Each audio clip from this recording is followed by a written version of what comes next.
Hey, Ben. So I'm definitely a left-leaning student, but I listen to your podcast every day. Well, thank you for coming and thank you for listening. I appreciate it. Thank you. So my question is about race and culture. So while I agree with you that when you look at white America, it's silly to say that the majority of white Americans are actively trying to prevent you from getting to where you want to be. I'm East Indian, and I have definitely experienced some racism, but I never felt as though it keeps Indians from succeeding. So I do think there's a cultural component that supersedes the color of your skin. But I also think that it's naive to say that it just so happens that the same minority groups that have been historically oppressed happen to have cultures that are less conducive to success. I believe that environment can create culture.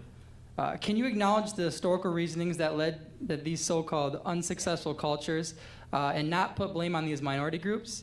I know that in your heart, I don't think you're a racist person, but in my opinion, to blame people for their failure, for their cultural failures, without taking into consideration historical, the history in general, conceals a lack of empathy and sort of hints at racism. Okay, so I'll fight back on the last point that there's anything to do with empathy or racism here, but I fully agree with you. Like 100, not like 90%, like 100%. I think that bad cultures are generally the result of bad things that have happened in the past or bad modes of thought that have prevailed over time. So, for example, there's a great book by Thomas Sowell called Black Rednecks and White Liberals, and that book essentially suggests that a lot of the pathologies that exist about single motherhood, for example, in the black community, or high rates of violence, are actually outgrowths of a slave and post-slave culture that was imposed by a white society that didn't bother with policing, that didn't care about inculcating morals or virtues in slaves. Obviously, they actually actively fought against it because they didn't want that to happen. And so there was an active fight from against assimilation by white people, and that created an underground culture that's really bad, and that exists in parts of white America, too. It exists in Appalachia. So yes, I think bad cultures have nothing to do with race. I don't think that just because this is why I'm saying I don't know why it borders on racism to say the cultures are bad. Like, some cultures are bad, some cultures are good, and that has nothing to do with race. Charles Murray wrote an entire book called Coming Apart about pathologies in white communities that are really destructive. So bad cultures do arise very often from historical circumstances, including historical discrimination. What I say is that today there's nothing preventing an individual from superseding the culture in which you grew up and making good decisions. In a free country, somebody's going to have to break this chain. Somebody's going to have to break this cycle. And so, am I going to? I don't care if you want to say that the pathology that exists in the black community, black inner city community, of high rates of single motherhood and violence, for example, or lack of institutional wealth, that is a result of historic racism. I'm fine with you saying that. I don't have any problem with that. I'm not talking about historical racism when I talk about white privilege. I'm talking about right now the idea that there's a superstructure of rules and laws that are preventing you from succeeding, or a culture that is trying to keep you down. I don't think that's the case. So the question becomes, if you are here, let's say that on average, the culture in white America, or with regard to single motherhood, to take an example, is here, right? Because there's less single motherhood in the white community than the black community. And in the black community, it's here because it's 70% single motherhood rate, and the white community is 40%. Okay, so the question is, before, thanks to racism and thanks to discrimination, there was a cap on the black community that was here, and they couldn't get past it. Okay, now the ceiling's been removed. So what do you as an individual black person do to change your life? And I don't think it's helpful, and in fact I think it's actually quite hurtful, to spend an enormous amount of time talking about the legacy of discrimination and racism instead of talking about what can you do right now to fix your problem. You know, this is a general issue that I have in all of my relationships. When my wife comes to me and she says, there's a problem in my life, before we even have the conversation, I say to her, is this a listening conversation, or is this a you want me to fix it conversation? And I think that when it comes to politics, there should be far fewer listening conversations, like I want you to tell me about all the crap that's happened to you, because I don't care. I mean, I care, but it doesn't. But now the question is, what you going to do?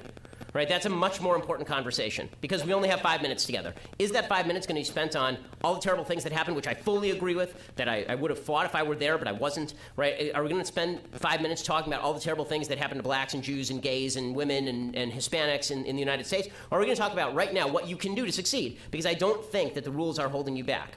So I've never, ever, at any point suggested that there's not been historic discrimination against black people, or even that current-day poverty is at least in part an outgrowth of that historic discrimination. What I have suggested is that if you are using that historic discrimination as a reason why you are not, as an individual human being, becoming more income mobile and not making good decisions, no one is making the call for you right now as an individual to get that girl pregnant. And that's the argument that I'm making. Can I say one thing? Sure, yeah.